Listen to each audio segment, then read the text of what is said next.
All right, welcome back to the Realm of History tonight. Special snow day edition action, as you are so fortunate that you have the day off, even though it really hasn't even started snowing yet. So we'll see what happens. Maybe the weatherman and weatherwoman will be incorrect, and then it'll be a huge fiasco. But we'll see. Enjoy your day. Anyway, I'm going to keep working as we always do, representing the realm. Tonight, what I'm going to be taking you through is, as usual, little live agenda. We've got the key advice your way coming here early. We'll get into some selected key terms, a little bit of figures in there too. We'll have a short break. I've got a commercial plan for you that I did today during school. We have some short answer possibilities that we'll go over.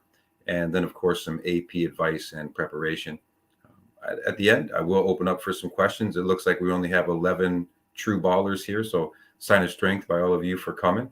And let me know that you're here. Put that into the chat, of course, so that I know that you are representing the realm, and we can kind of go from there. And then, of course, we'll close it off with some final advice. There will be some bonus material for those who are in attendance. I guarantee you that for you coming tonight, I will take care of you with a couple of things for sure. So I'm hoping to get that information to you. Okay, a couple of things, couple pieces of advice.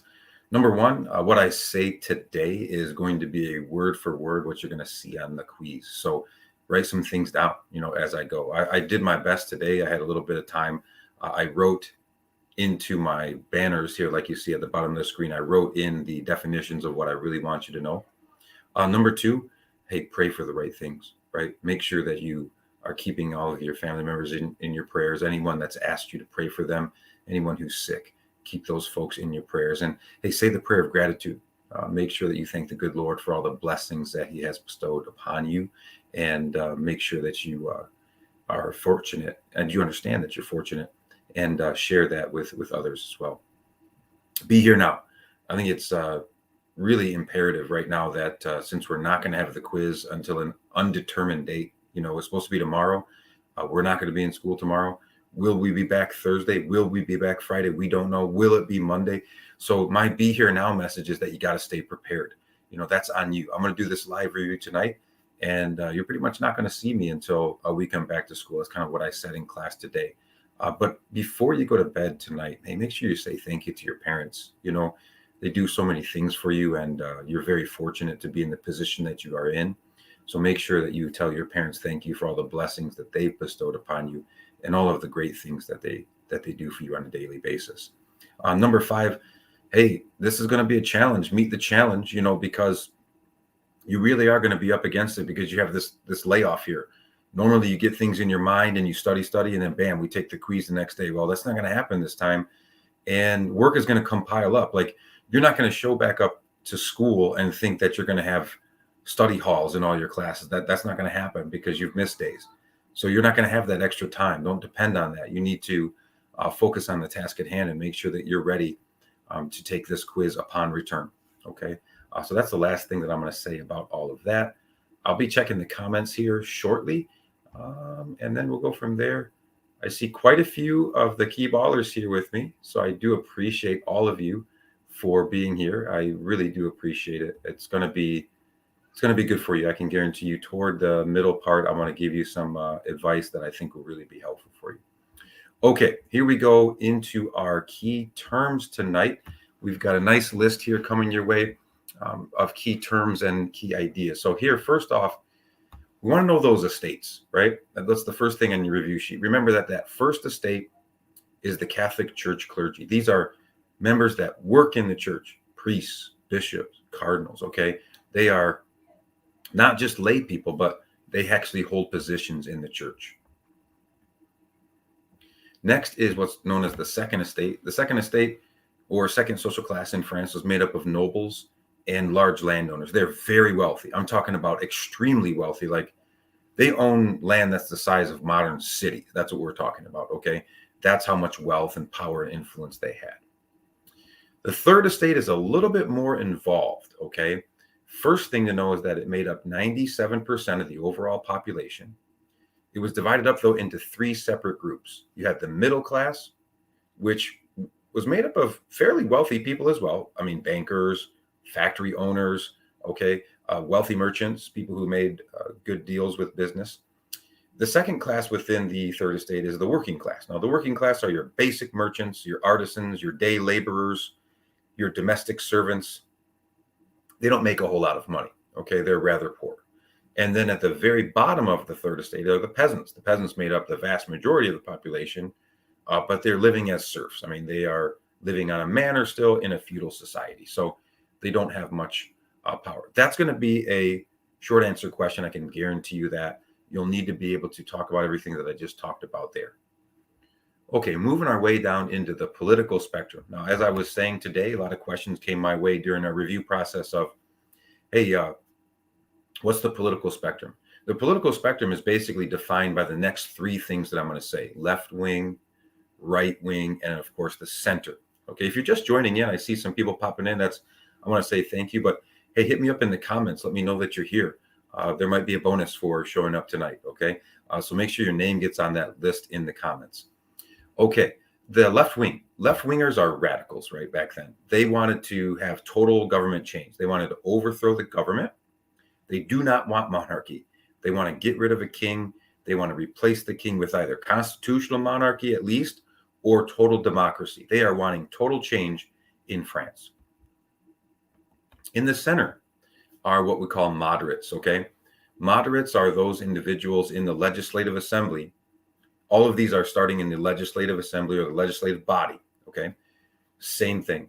They want some change, but not a complete overhaul, okay? That's what a moderate was back in those times. And then people who gravitated to the right side of the room were the conservatives. They didn't want any change. They wanted to keep the monarchy because mostly they were the nobles and the clergy members who were doing really well, who had a lot of great power. And so one of the things that you want to think about there is that those members, they definitely did not want much change, and they want to keep the monarch in play because they're very wealthy with the monarch in play. So they would not want any change. Next is a machine that a lot of people had a question about today, the guillotine. Let me simplify it for you. The guillotine is simply a machine. I have a model of it in my classroom, a very small one. That's a model, a replica of what a guillotine is. Basically a machine that has a big razor at the top, a big blade, and it's invented to make executions of humans more efficient and humane. If you remember when I taught you a couple chapters ago, the way that they used to do these type of executions is with a executioner with a big axe. A lot of times those guys are, they're killing a lot of people per week, and so they turn to alcoholism. A lot of times they are under the influence when they're doing their job and they miss. They strike the person's back and they have to do it again and again sometimes. So this is really a very bad thing, very gruesome. And so they make a machine that you just pull a rope and it drops a heavy razor and it just chops people's heads off. Unfortunately, that's what the guillotine was, and still pretty brutal, but you didn't have as many accidents going on there. Oh boy, look what we talk about here on the live reviews. Okay, next, let's go to Robespierre. Maximilien Robespierre was a Jacobin leader that wanted to rebuild what he called the Republic of Virtue by basically getting rid of anybody that opposed the revolutionary government. So if you were against the revolution, like if you wanted to bring monarchy back, you were going to be caught. You're going to be put on trial. They're going to hunt you down. They're going to put you on trial. And most likely you're going to be executed by way of the guillotine. 40,000 people were executed while Robespierre was in charge of France. Okay, 40,000. That's a lot of people. Okay. Next, we're going to go into what we're talking about. This is called the Reign of Terror. That's the time period.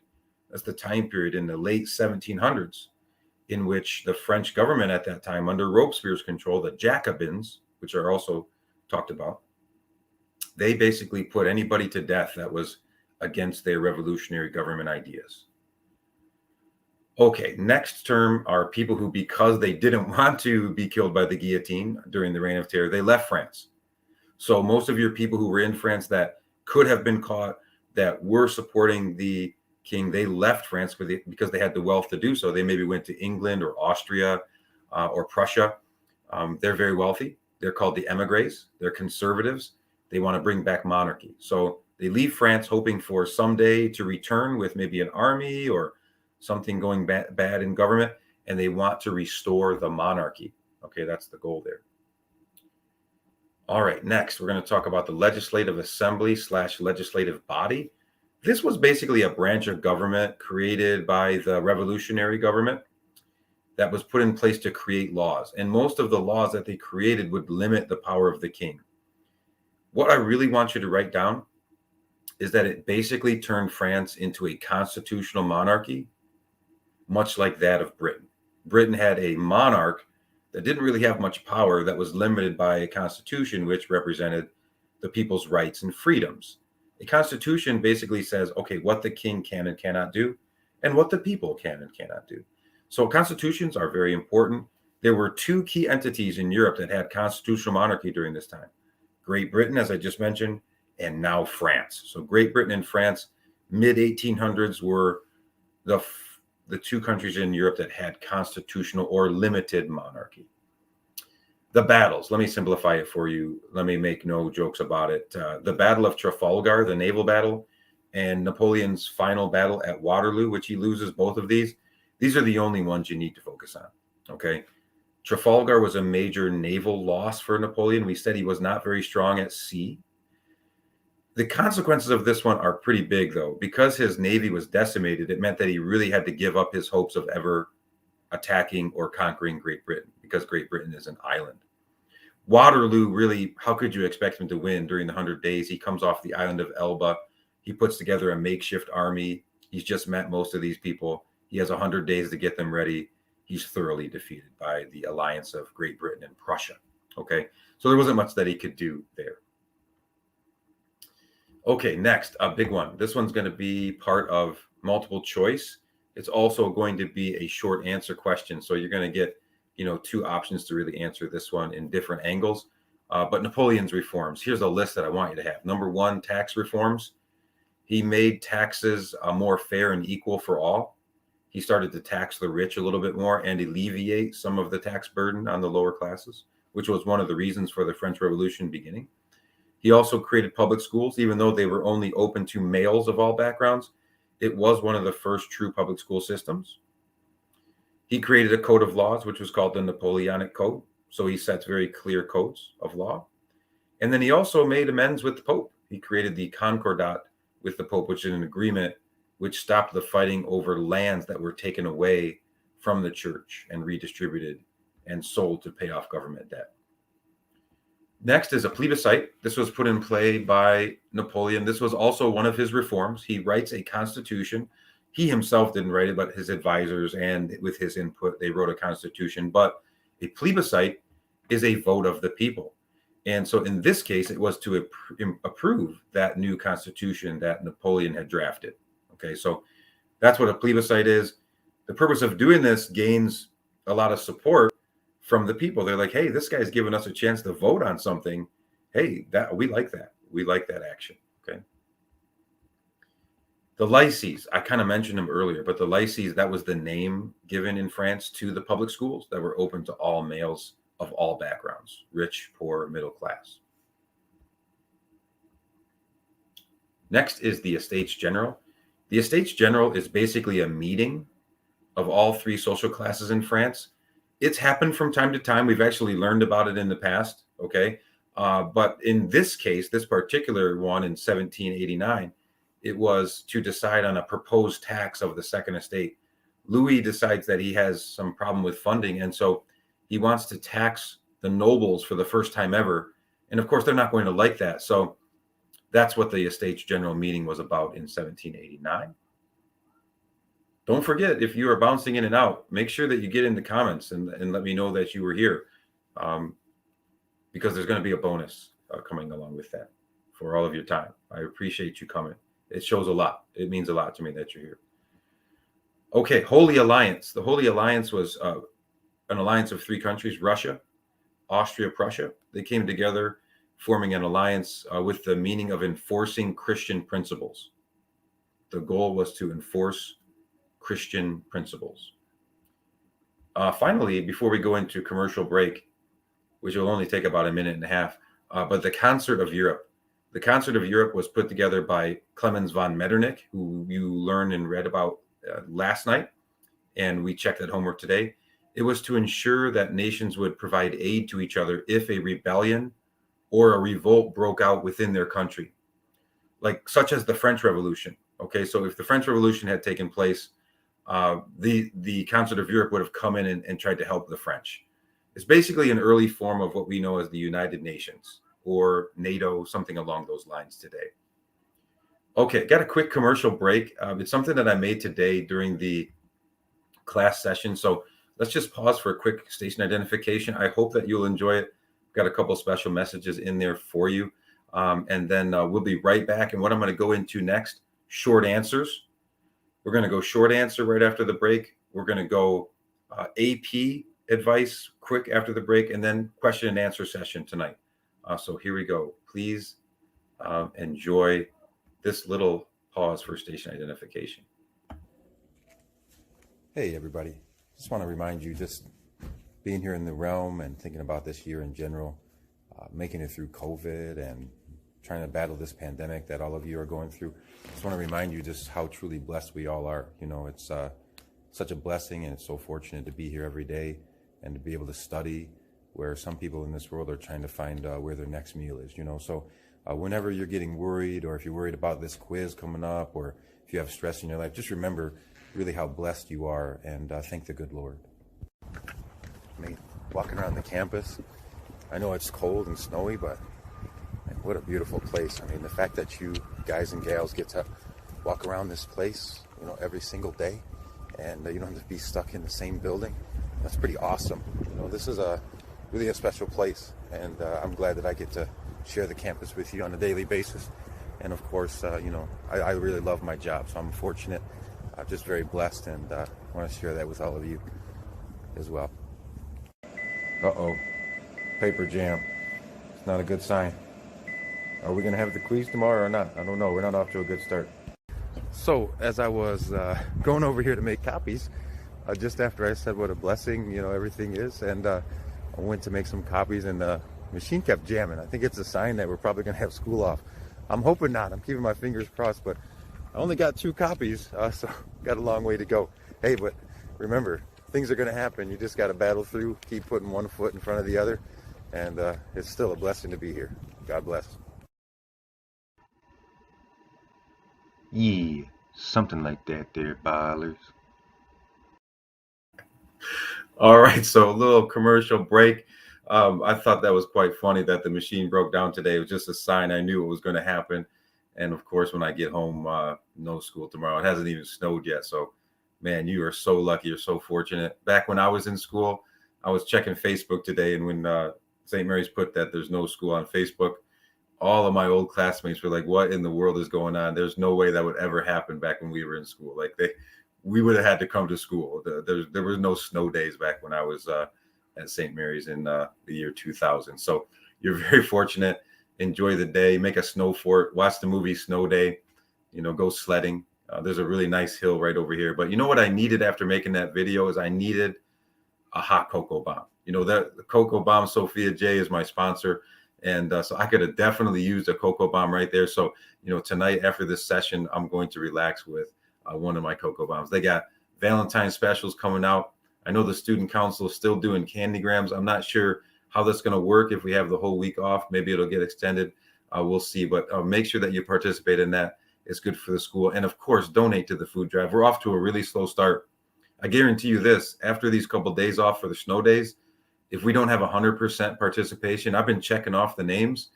If we don't have 100% participation, we're not going to get the day after the Super Bowl off.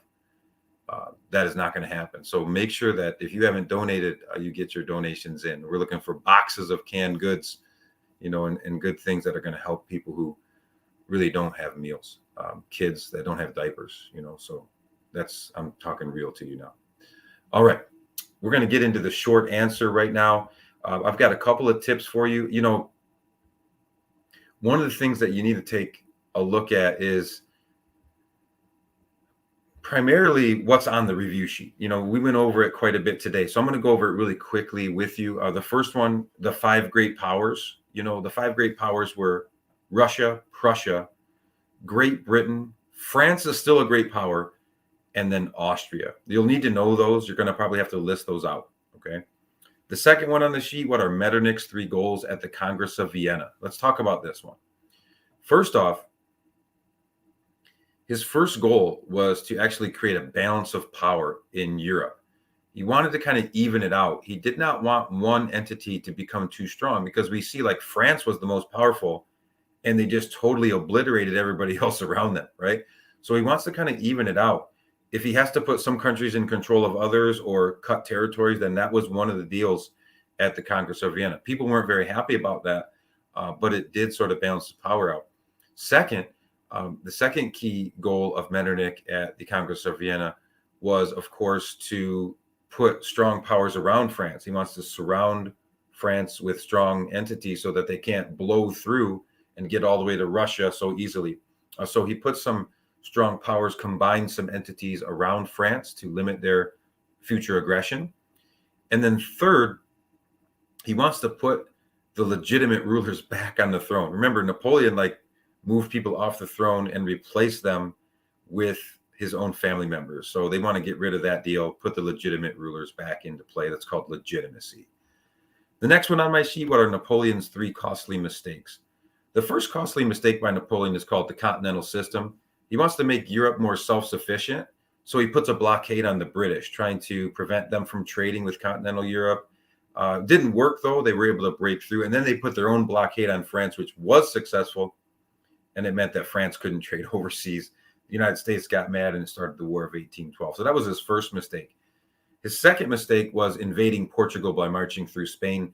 He not only has to defeat Portugal, but now he's got to fight Spain and the guerrilla soldiers. They were ambushing him, and he lost 300,000 troops in the Peninsular War. And then we talked a lot about the invasion of Russia. He enters in June. Russian winter sets in. The Russians use scorched earth policy or scorched earth tactics against them. As they retreat, they burn the crop fields. They kill all the livestock. He goes in with 420,000 men. He gets out of there barely, back to France with only 10,000 men. So a devastating blow to his power as the Emperor of France. The next one is, of course, the 3 estates. I already went over that one today at the very start. So you're already covered there. I also already went over the 6th one, which were the reforms of Napoleon. I already went over that earlier. So the last one that I want to go over are the motivating factors for the French Revolution. Okay, motivating factors leading to the French Revolution would be as follows. There's a long list. Number 1, Enlightenment ideas, right? Enlightenment ideas of John Locke, Rousseau, Voltaire. All of those Enlightenment ideas were preaching individual rights, individual freedoms. Well, you don't have that if you have a monarchy. The king has all of the power. So you don't have individual rights if you have monarchy. That's what they were really fighting for. Second, related to Enlightenment ideas, was the success of the American Revolution, right? The success of the American Revolution drove basically the people in France to want that same freedom. And so that was a big motivating factor. Poor leadership by Louis and Marie Antoinette also led to a disgruntled state of the people. I would also argue that government debt played a big part of this. They had food shortages, they had inflation, right? All of those things were motivating factors toward overthrowing the king.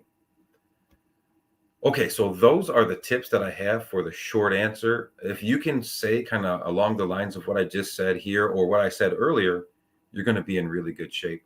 Okay, AP tips. I can guarantee you that the MCQ is going to be based on the Declaration of the Rights of Man and of the Citizen. I'm going to have an excerpt from the Declaration of the Rights of Man, and then you're going to have to answer questions about it. So anything in the text, anything in the notes, anything that's an Enlightenment idea, any outside research that you want to do about the Declaration of the Rights of Man would be very helpful for you. So all of the questions will be predicated on the document and your knowledge of kind of the French Revolution and why the document of the Declaration of the Rights of Man was put into play. Okay, so that's going to be my big picture advice there. And next, we have question and answer session. So I want to turn, of course, to the comments here. All right, we got a lot of ballers in. I'm looking all the way at the top. Thank you all for saying hello. I do appreciate that. Fantastic. Okay, so I'm going to open up for questions now.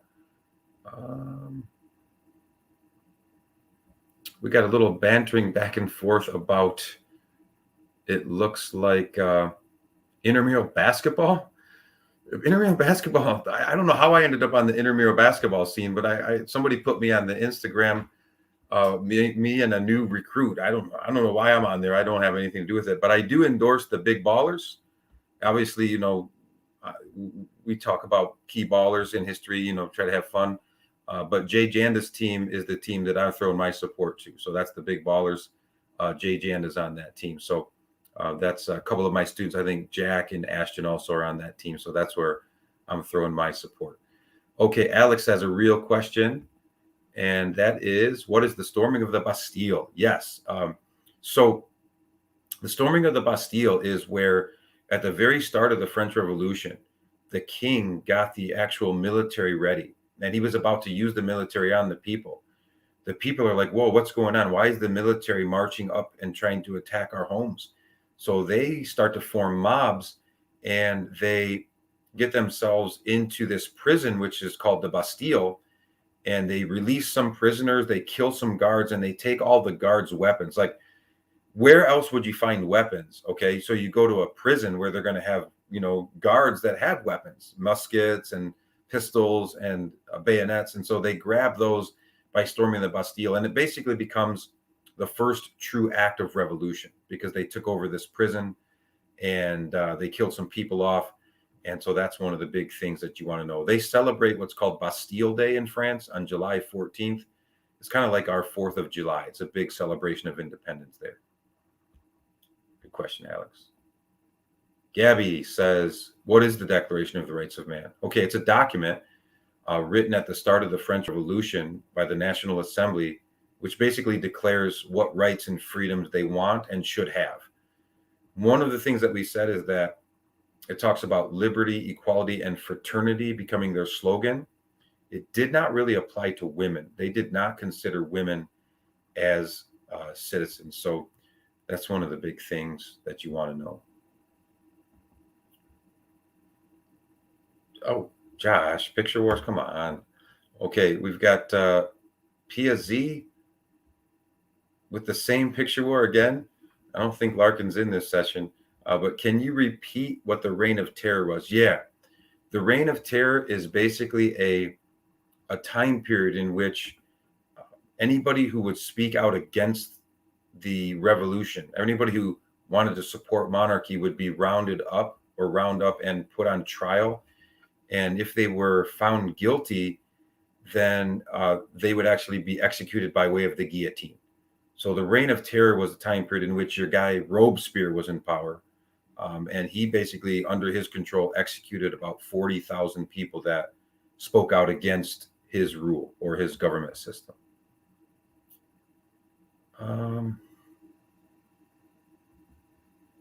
Emma, so we only need those two wars, not any of those. The two battles, yeah, the Battle of Trafalgar and also the Battle of Waterloo are the two that are gonna be on the quiz. Leipzig and Austerlitz just didn't make the cut, so I figured, hey, I'll tell you tonight. You can cut those off your study tool. Do you still need to define them? Yeah, for the assignment, but as far as like being on the quiz, they're not going to show up there. For those of you who are still hanging out, here's what I'm going to do for you. As a bonus or a prize for you showing up tonight, I am going to, right after we finish here tonight, I'm going to open up the all AP Teams meeting room. And I'm going to actually take you through 3 actual quiz questions. I'll give you the full answer. We'll go over them together. And you're going to have 3 answers leaving tonight if you show up at the AP meeting room. So here's the deal. Once we finish the question and answer, I'll give me 5 minutes. I'll bounce to the all AP meeting room. There should be a link to that on your bulletin board page. I'll open that up and I will pull up the quiz. It's right here on my screen. I'll pull it up and we'll go over 3 questions. I have 3 questions already selected that I planned out. And so you basically are going to know the answers to those. So this just a little bonus for taking the time to be here tonight with a snow day on the horizon. All right. Oh, donkeys. Whoa. Picture wars are heavy and heating up between the president, El Presidente. I'd show support for Josh. Oh yeah, but Josh did tell me he was quite jealous that you brought donuts, Sophie B. I think he was feeling it. I think you put the pressure on him, so I don't want to hurt his feelings too much. And it says he had football workouts, so he did speak with me about it. So, in defense of the big baller, there we can be a little bit benevolent. Alex says, "Can I define the Battle of Leipzig?" Sure. Like I say, it's not going to be on the quiz. It's basically a battle. After the Russian invasion, Napoleon's pretty weak. The alliance attacks him. They defeat him, and then en route to conquering France. So it's a battle of the alliance, Great Britain, Prussia, a little bit of Russia, and they basically defeat Napoleon and the French at that battle.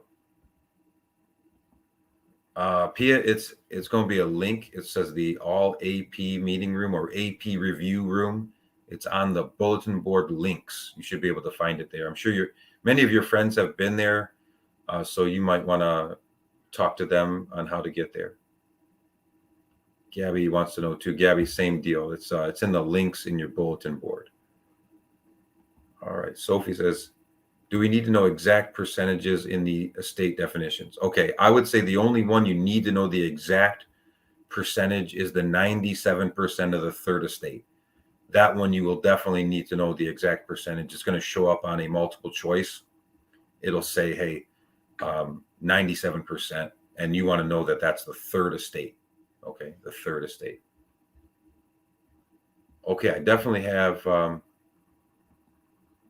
I just did Leipzig, but Austria. You're talking Austerlitz. The Battle of Austerlitz is another battle between Napoleon and the Allied forces, but it was more early on. It was when he was really powerful and he defeated them. Austerlitz is an example of how Napoleon, with just France, defeated 5 other countries: Great Britain, Sweden, Austria, Prussia, a little bit of Russia in there. Okay. They all joined against him and he defeated them. So that's Austerlitz. Leipzig, I just went over with Alex. Okay, any other key questions? Also, you know what? I'll make you a second bonus. After I go over the three answers to those questions, why don't we have the debate on the teams? Because we'll all be in there. We can just start a little mini debate right there. I'm willing to stay on because I don't have a whole lot to do. I'm going to hit the gym late tonight because there won't be any people in there. But that's about it, So maybe we can debate if you're ready, if you're game. We can have the presidential debate. Pia can't find the link. All right, give me a second. Let me go to my grade book.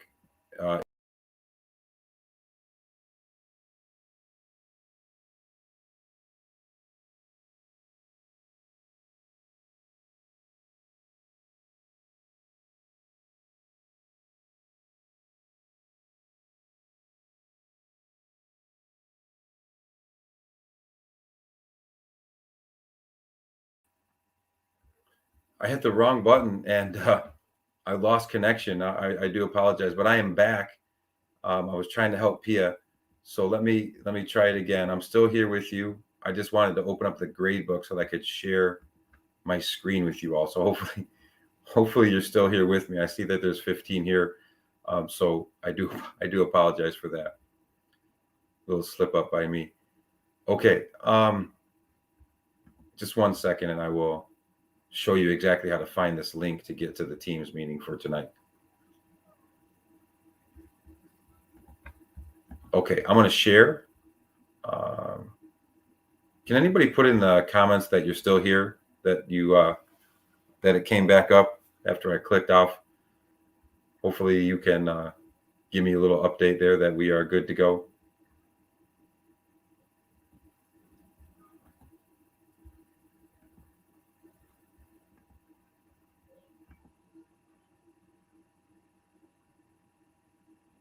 Oh boy. Okay, okay, thanks. Yes, I am here. All right, great. Thank you. I see you all. All right, I'm about to show you how to find the link. So what you do is you go to your grade book, and for me, like if I was in Pia's class, I'd go to the 7th hour. and then you see the links right here. Okay, so when you go to show all,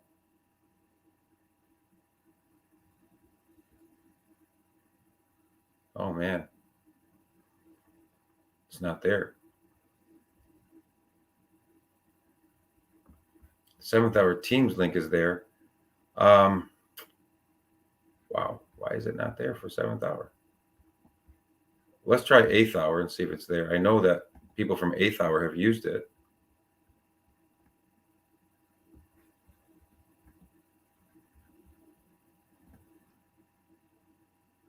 Okay, so the link is not there. All right, so what you're going to need to do is you're going to have to go into your Teams. You're going to have to go into your Teams app.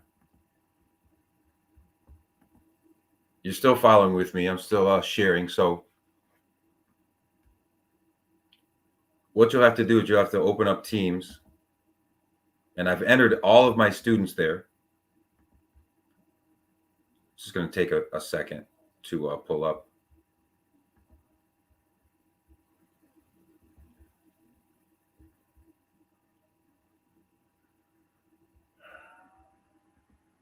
Are there any other questions?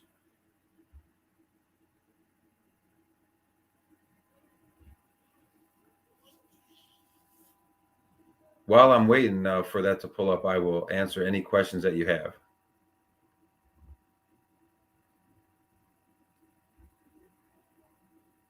Oh, we got some smack talk that you think Josh left, but he's back.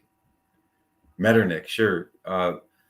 Josh, Metternich was like the most influential leader at the Congress of Vienna.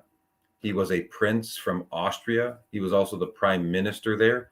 And so what you really want to know is like his influence at, of course, the Congress of Vienna and his 3 goals. But knowing that he was the prime minister of Austria, a prince in Austria, would also be pertinent and beneficial. It's taken Teams a long time to open because I'm running this streaming system. So that's what's costing us right now. But if you go to Teams, okay, everyone, you're going to be able to find a room that I've entered you in. You should be able to scroll through your classes, and you should be able to see it says like AP review, all AP review session, and so that has all of my students entered in it. So as long as you can open Teams, you'd be able to get into that. That's basically the idea there. Go ahead, Sophie. I can see you. Go ahead with your question.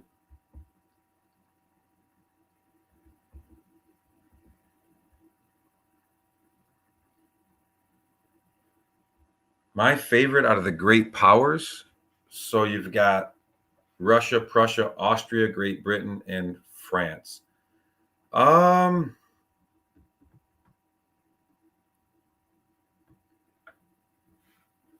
I would, I kind of like Austria.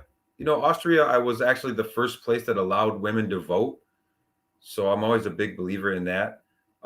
Also, like a lot of great music came from Vienna, Austria. Like if you're into classical music, I really don't want to throw my support for Great Britain because of their big influence in the slave trade.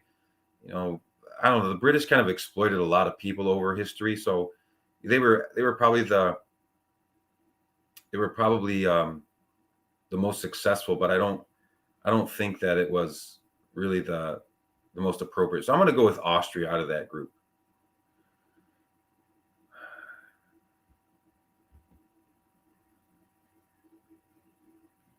How'd you get that? Who is that? I don't know who that is, Sophie B. Gabby, I'm in your Teams. It says there's no meeting coming up. Yeah, but if I open the meeting and you click on it, it should allow you in. It should allow you in. So we're going to give it a shot. If it doesn't work, it doesn't work. And I apologize. I'll give you all 3 points extra credit if that happens. But I think it'll work. It most likely will work. So let's just give it a shot. If that must be Parker. I'm guessing that's Parker. So I would say that if it doesn't work, girls and guys, we're out. But if it does work, it'll be really beneficial for you. So let's close off this meeting, and we can get into those possible answers there for you, and then we can also go ahead and have a little debate. Okay, we can have a little debate. So I'm going to close off the meeting. Thank you for coming. Hey, make sure you say thank you to your parents tonight. I do have some answers coming your way on the teams. Let's go ahead and give it a shot. See if you can get in there. If you can't, I certainly apologize. I'm just trying to help you out. But in the grand scheme of things, I'm hoping that it'll work out. Okay, here we go. Thank you all for coming. I really appreciate you. We'll see you in the teams meeting if it works. Give me about 3 or 4 minutes, okay?